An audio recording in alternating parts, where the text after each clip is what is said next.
Back on the spotlight, CBS Sports' Chris Trapasso has a new mock draft out on CBSSports.com. And Cam Ward is the guy Chris has going number 1 to the New York Giants. He's got the Patriots taking Travis Hunter after that. Still no word on what his preferred position might be. Here's a look at the top 10 right there. And let's get into picking that thing apart. Russ Thaler, Tommy Tran here in the HQ studio. We got 3 of the best in the mock draft game with us. Chris Trapasso, his latest mock we're going to use as a guide. Ryan Wilson and Mike Renner as well. Gentlemen, hello. Chris, let me take you, or why don't you take us, actually, through the process of Cam Ward going number 1, followed by Travis Hunter. What were you thinking? Well, I think Cam Ward has just shown so much development going from a small school level to Washington State, and then to have 40 touchdowns to only 7 interceptions. He made plays, I think, a lot more frequently from in the pocket this last season for the Hurricanes, and we know what he can do as an improviser. I don't know if I love the fit with Shedeur Sanders in that New York Giants organization. Not a great quarterback class, and it really seems to me like Cam Ward in this situation for a team that really needs a quarterback would ultimately go to the New York Giants. I feel like by the time we get through the end of this draft process, 122 days from now, Tommy, you and Russ will be able to say exactly what me, Traps, and Mike are going to say about these quarterbacks. So there's only 2. It just depends on which one you like more, whether it's Cam or whether it's Shedeur. I'm with Traps. I like Cam a little more, and I've been saying that for a few weeks, and we're about to get into the All-Star game and pre-draft process, and maybe that changes. But he's a little bigger. Yeah, I think he has a little better arm. He's a little better in space. They're both very creative off-platform, and sometimes to a fault. You'd like to see less of that, and I think that Cam made a concerted effort over the last 4 or 5 weeks of the season to try to stay in the pocket, to try to play on time, and you saw glimpses of that.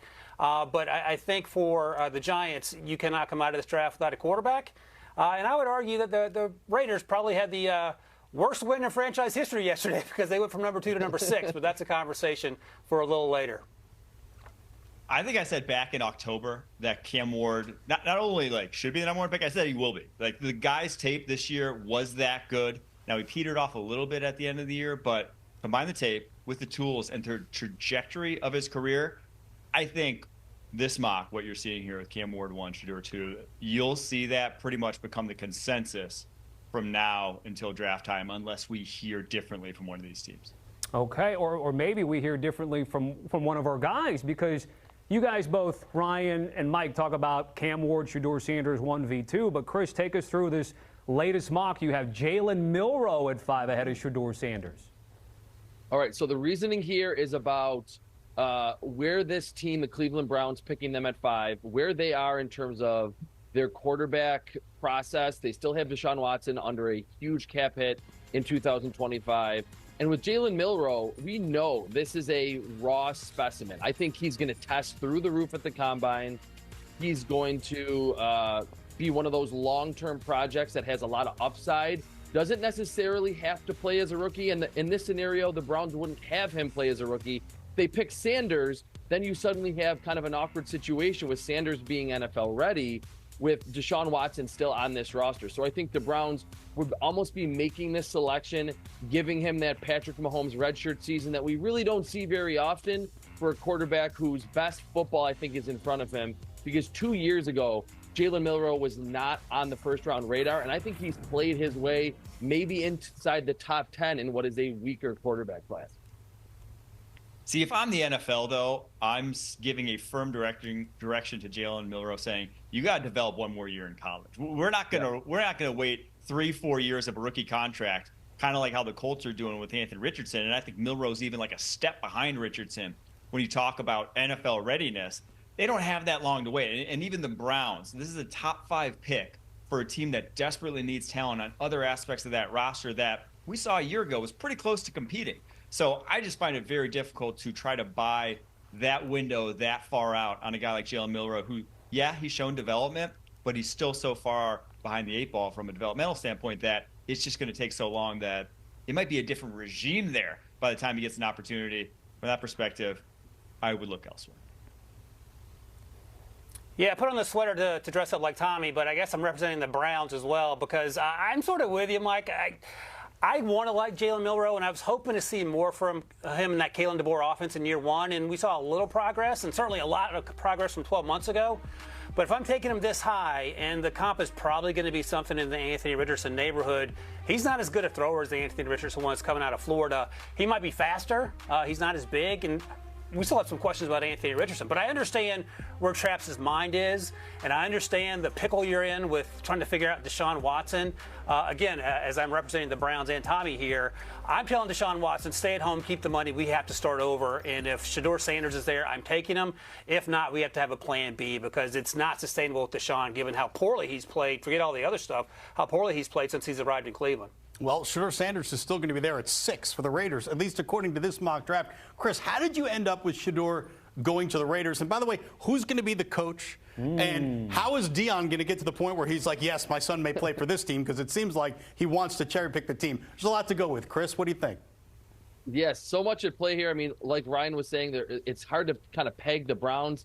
Equally, it's hard to peg the Raiders. I mean, we know they want a quarterback. We don't know if, Deion Sanders would come with Shedeur Sanders in this scenario, but I think just the bright lights of Vegas, the fact that they need a quarterback that is NFL ready. We've seen this team kind of flounder this season under Antonio Pierce after really playing spirited football down the stretch last year because they've gone back and forth between Aiden O'Connell and Gardner Minshew. They really didn't have a stable quarterback. I think if one thing we can all agree on, that maybe Shedeur Sanders doesn't have, all-pro upside, he's steady. He can come in, he can read the entire field, make accurate throws, play on time and in rhythm. That's the type of presence the Raiders need on this team. So if he was there at 6 or whenever they ultimately pick, I think they would run that pick to the podium, call it in, whatever they do, right away with Shedeur Sanders. I like Shedeur a lot, and I think where Traps has him landing in Vegas is probably where he ends up, but the math is going to be one in which, for the first time ever, Tom Telesco, the GM, is going to have to trade up. You see the odds here. People are all in on Shedeur right now, and obviously the draft market's a little bit more reactive than what you see in the day-to-day betting market when you're talking about football games. But I think what Shedeur has done and the progress he's made from Jackson State to last year to this year has been impressive. He doesn't have as big as arm as Cam, but there's no one tougher in college football. And when you watch the Raiders play, and again, yesterday was a great win if you like winning football games in December that hurt your draft stock, but they can't go forward without a quarterback. And Shedeur is either 1 or 1A at the quarterback position, depending on who's setting up the draft board. So I think the Raiders have to find a way to get him, and their task got a little tougher because they won that game yesterday, Mike. Yeah, and there is a world where he falls to 6, and it's a world where he says, no one draft me in the top 5 because this is where I want to go. And it's a very possible world, in my opinion, because you look at the other opportunities of where he could go. Does he really want to go to Tennessee and what they have for an offensive line right now? Does he really want to go to Cleveland and be Deshaun Watson's backup? Like the other teams in front of him that could draft a quarterback, he may be able to say to them, that's not where I want to go, so don't even try. And at that point, he could fall to 6 to the Las Vegas Raiders. He's posted Allegiant Stadium on his Instagram story before. Tom Brady is one of the owners there and would be not a bad guy to have as a mentor to you for your career to start off with. So it's a possibility, but ultimately I do think if they are going to get him, it's because they're going to trade up to do so. It's interesting, though. Russ brings up a good point because if Antonio Pierce had more job security, I wonder if he'd embrace tanking a little bit more. Recent comments suggest that he is not about tanking, by the way. If you miss it, just go on X. All right. Let's end, Chris, with some wide receivers. Last year, we had Marvin Harrison Jr., Malik Neighbors, and Rome Odunze, 3 in the top 10. I'm curious, of the 2 of you selected, is it top-heavy in terms of quality in 2025?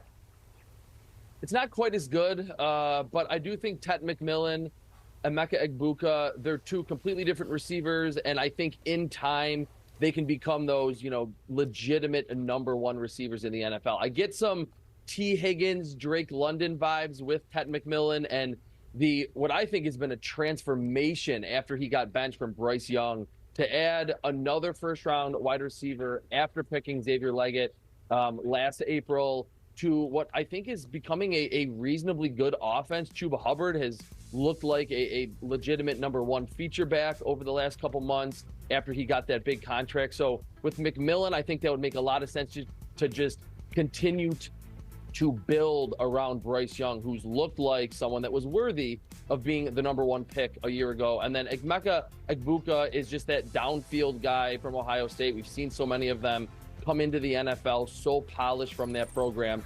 And whether it's Derek Carr with the Saints next season, whether it's someone else at quarterback, I think given Chris Olave's injury history, Rashid Shaheed is going to be coming off a season-ending injury this year. They need to build that receiver group out a lot more in New Orleans.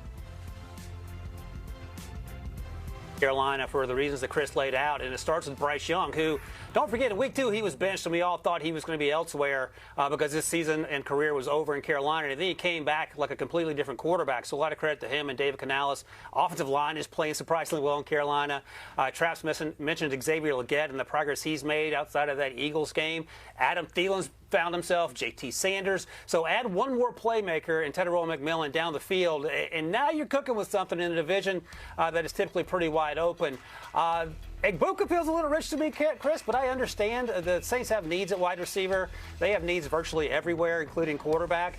I feel like he's more probably mid to late first rounder. But look, man, it only takes one team. Michael Penix Jr. went 8th overall, and no one saw that coming outside of Atlanta either. So I understand the need there, but I would wait a little bit on him, especially if Luther Burden were there. But again, I'm not going to hate on T-Mac going to Carolina at 9. I think in previous years, probably the past few, we've been saying, don't take one high, or there's like this calculus where you can get one at the top of the second round, so why take one high? I think the Chargers played last year perfectly when they got Joe Alt and then Ladd McConkey in the second round. And Ladd McConkey's out producing like Marvin Harrison Jr., who was that guy that was this can't-miss guy, because top of the second round is usually fruitful. Not this year. It ain't going to happen this year. There is no guy sitting there at the top of the second round. It's a weak wide receiver class outside of the real tight top group. So if teams are making that decision, do I get one now in the top 10, draft one in the top of the second round? I think you're just going to see teams lean towards drafting someone like Tet McMillan early in this draft, whether it's number 7 or even higher than that. I could see, just because if you want that skill set, if you want anything close to what he can bring to the table, it ain't happening in round 2, round 3, any further on. He's that good. Guys, great stuff. Good conversation, but we're not done yet. By the way, Ryan, time for you to go to the closet, pick another sweater. There's only enough orange here for me to wear in the segment. You got time. We got to hit a break, but we want to tease what's coming up here in 11 through 20. By the way, you can catch this mock draft from Chris Trapasso on CBSSports.com. We're going to hit a break here on HQ Spotlight, but when we come back, we'll focus on the Niners and the Cowboys, 2 teams that have been recent staples in the postseason. Yeah, what needs to change? What reinforcements need to come in the latest draft? Welcome back to the show. Here's a look at Chris Trapasso's mock draft, picks 11 through 20. The Niners start things off by selecting James Pierce Jr., the edge rusher out of Tennessee. At pick 15, Chris has the Cowboys taking Boise State running back Ashton Jeanty, both guys participating in the college football playoff, but we know Tennessee getting knocked out against Ohio State over the weekend. All right, back here with our draft analysts, Chris Trapasso, Mike Renner, and Ryan Wilson. So, Chris, take us through the Niners here, who have not had the season, of course, that many had anticipated here. Give me some of the needs, and then going with the edge rusher there at 11. Yeah, I think edge rusher is their biggest need. They signed Leonard Floyd in free agency. He's had a good season, but he's getting up there in age, well into his 30s. Nick Bosa needs that running mate. They've tried some early selections in the draft the last couple of years that haven't ultimately played out to the level that they wanted to. So I think with James Pierce Jr., he is a high upside. I think he has all-pro upside. He's a little spindly, but 2 years of insane level production in the SEC. He can add some weight at the pro level, learn from Nick Bosa, those pass rushing moves that have been patented for Bosa to become the elite pass rusher that he is today. And I think the 49ers, for a team that doesn't have a secondary that features that superstar outside corner or a premier safety, you need to be able to get to the quarterback with that front four. Nick Bosa is going to do it. You have Javon Hargrave when he's healthy on the inside, but getting someone like James Pierce to also draw a lot of attention, I think would really have a huge positive ripple effect on the San Francisco defense. Yeah, it's hard not to love Pierce. And I do wonder, he's slightly undersized, listed at 245-ish, but to Traps' point, he plays much bigger than that. He is super twitched up, and he actually plays with a lot of power. They have needs along the offensive line, either outside or inside. Dominic Poone's been a fun story as a rookie who's played pretty well, but we don't know what Trent Williams' future is going to be health-wise. They need an anchor on that left side if Trent's going to move on. And we've talked about this before, guys. The offensive line class isn't particularly deep, and I don't think I misread, but I don't think Traps had Will Campbell, the left tackle out of LSU, in this mock draft. So that's also interesting, and some math that teams will have to do on him. And then Traps talked about cornerback's going to be a huge need as well. Also a thin class at the top. So that's the calculus that the 49ers are going to have to do. Edge rush, maybe even interior defensive line, offensive line, or cornerback, and then whichever guy they like best they could take here. I get the Pierce pick here, but I also would understand if they went with another need, because they have plenty of them even when they're healthy.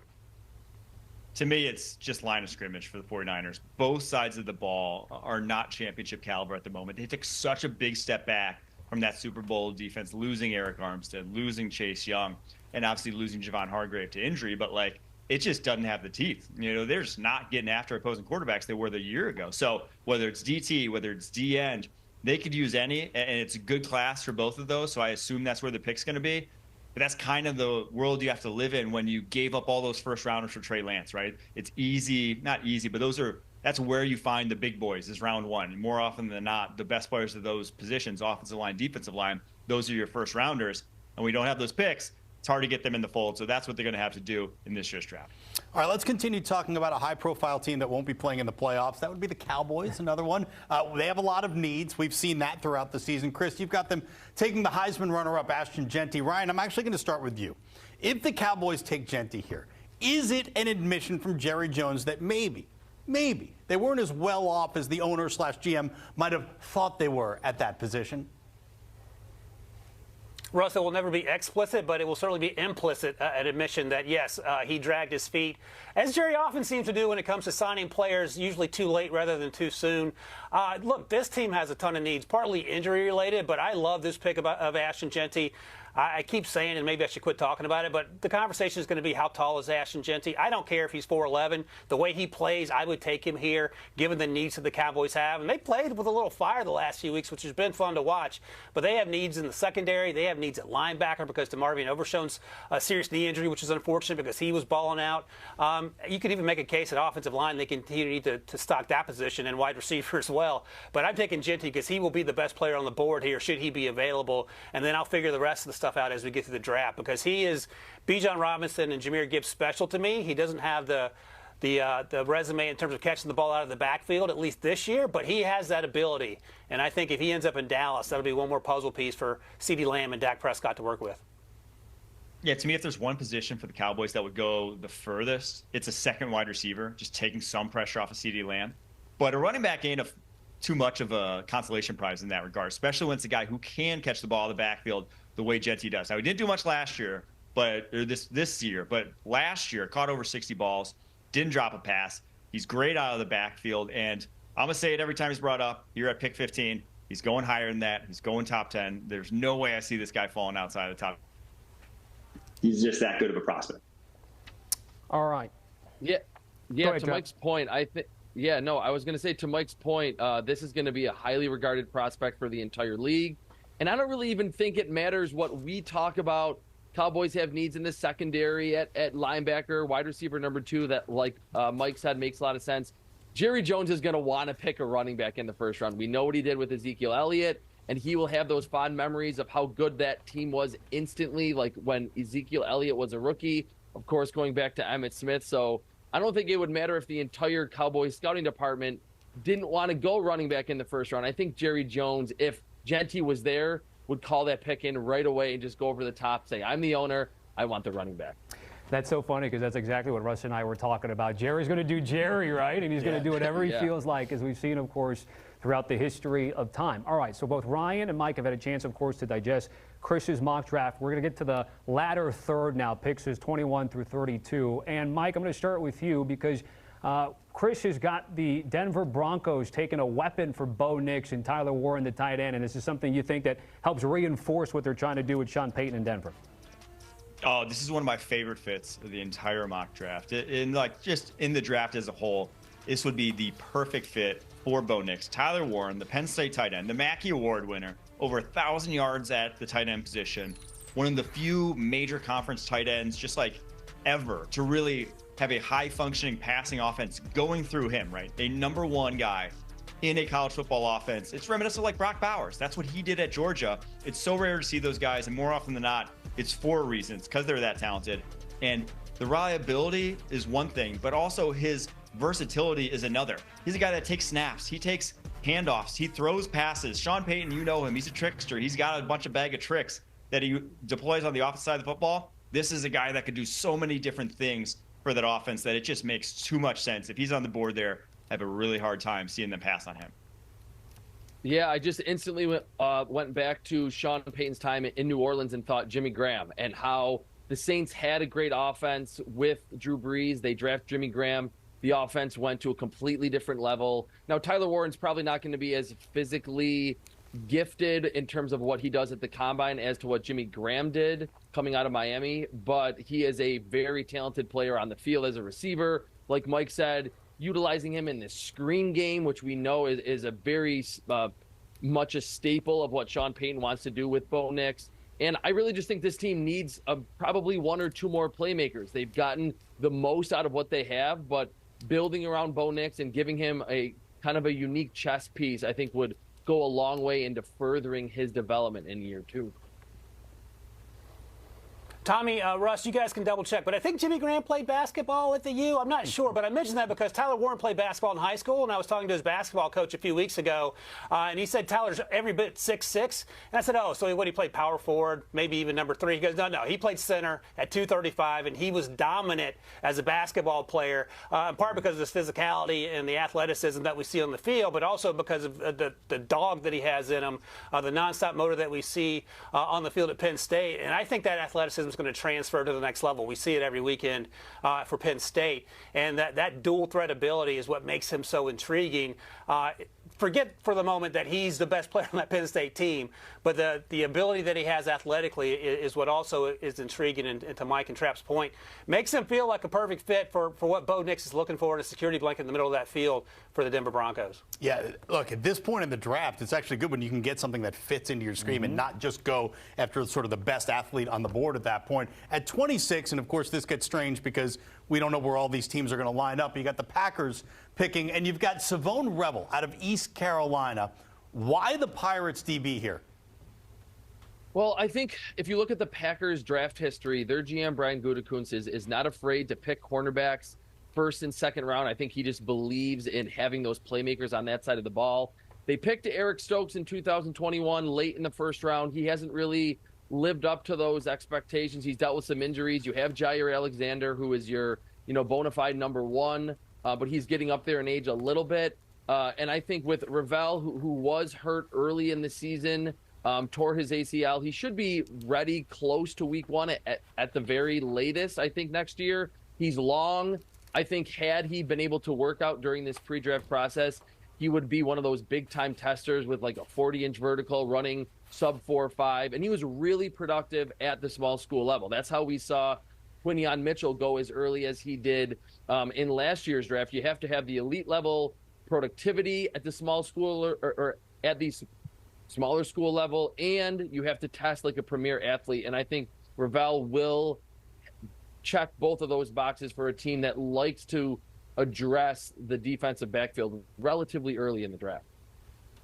Brian Gutekunst loves traits. I mean, you won't find a first-rounder in the Packers era since he took over as GM that isn't one of the high-level testers in their class. And now we won't get numbers on Revel, but that was Eric Stokes coming out. The difference between Stokes, though, and Revel is Revel can find the freaking football, man. This guy, when the ball's in the air, he turns into a wide receiver. Massive wingspan in only 3 games this year, 2 picks, 2 pass breakups before obviously tearing that ACL in practice. Now, they don't usually take injury risks is the only thing about this pick that would have to change for the Packers. But if they're going to, this seems like the type of talent that I would break the mold for.